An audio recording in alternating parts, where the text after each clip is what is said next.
স্বাস্থ্যকর খাবার হিসেবে ছোলা বা বুটের বেশ সুনাম।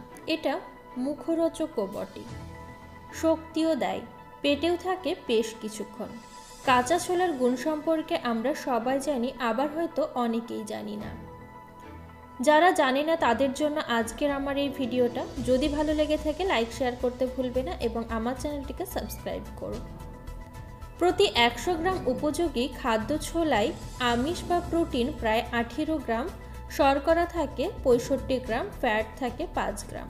ছোলা খাবার পর খুব তাড়াতাড়ি হজম হয়ে গ্লুকোজে রক্তে চলে যায় না, বেশ সময় নেয়। তাই ডায়াবেটিস রোগীদের জন্য ছোলা অত্যন্ত উপকারী। প্রায় 100 গ্রাম ছোলায় আছে ক্যালসিয়াম, ভিটামিন এ, এছাড়াও vitamin B1, B2, phosphorus, magnesium, যা শরীরের জন্য খুবই কাজে লাগে।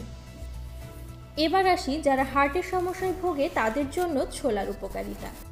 অস্ট্রেলিয়ান গবেষকরা দেখিয়েছেন যে খাবারে ছোলা যুক্ত করলে টোটাল কোলেস্টেরল এবং খারাপ কোলেস্টেরলের পরিমাণ কমে যায়। ছোলাতে দ্রবণীয় এবং অদ্রবণীয় বিভিন্ন ধরনের খাদ্য আঁশ আছে, যা হার্ট রোগের আক্রান্ত হওয়ার থেকে ঝুঁকি অনেকটাই কমিয়ে দেয়। আঁশ, পটাশিয়াম, ভিটামিন সি এবং ভিটামিন B6, যা হার্ট যন্ত্রকে ভালো রাখতে সাহায্য করে ছোলা। 2 নম্বর আসা যাক রক্তচাপ নিয়ন্ত্রণে ছোলার ব্যবহার। আমেরিকান মেডিকেল অ্যাসোসিয়েশন জার্নাল প্রকাশিত একটি গবেষণায় দেখা গেছে যে সকল অল্প বয়সী নারীরা বেশি পরিমাণে ফলিক অ্যাসিডযুক্ত খাবার খান, তাদের হাইপারটেনশনের প্রবণতা কমে যায়।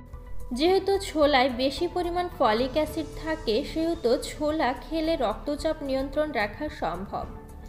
এবার আসা যাক কোলেস্টেরলের জন্য ছোলার ব্যবহার। ছোলা শরীরের অপ্রয়োজনীয় কোলেস্টেরল কমিয়ে দেয়। ছোলা শরীরের অপ্রয়োজনীয় কোলেস্টেরল কমিয়ে দেয়। ছোলার ফ্যাট, তেল বেশিরভাগ পলিআনস্যাচুরেটেড ফ্যাট, যা শরীরের জন্য ক্ষতিকর নয়। প্রোটিন, কার্বোহাইড্রেট, ফ্যাট ছাড়াও ছোলায় আছে আরও প্রচুর ভিটামিন এবং খনিজ লবণ। এবার আসা যাক কোষ্ঠকাঠিন্যের জন্য ছোলার ব্যবহার। ছোলায় খাদ্য আঁশ আছে, যা এই আঁশ কোষ্ঠকাঠিন্য সরায়। খাবারে আঁশ হজম হয় না, এইভাবে খাদ্যনালী অতিক্রম করে থাকে, ফলে হজম হতে বৃদ্ধি করে ছোলা। এবার আসা যাক মেরুদণ্ডের ব্যথাতে ছোলার ব্যবহার। ছোলাতে ভিটামিন বি থাকে, যার ফলে মেরুদণ্ডের ব্যথা অনেকটাই কমায়। তাই বন্ধুরা, যারা মেরুদণ্ডের সমস্যায় ভুগছেন তারা নিয়মিত ছোলা খান।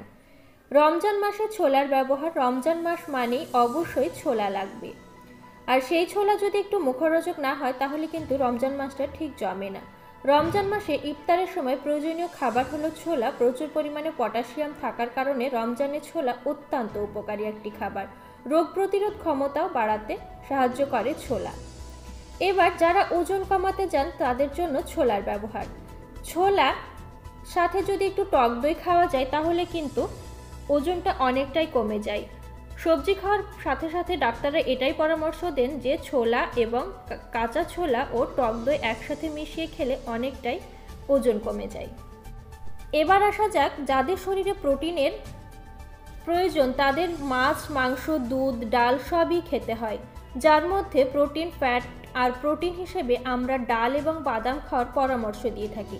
যাদের কোলেস্টেরল রক্তের মাত্রায় বেশি, তাদের প্রোটিনের চাহিদা পূরণ করার ক্ষেত্রে ছোলা একদমই উপযোগী। তাই বন্ধুরা নিয়মিত ছোলা খান।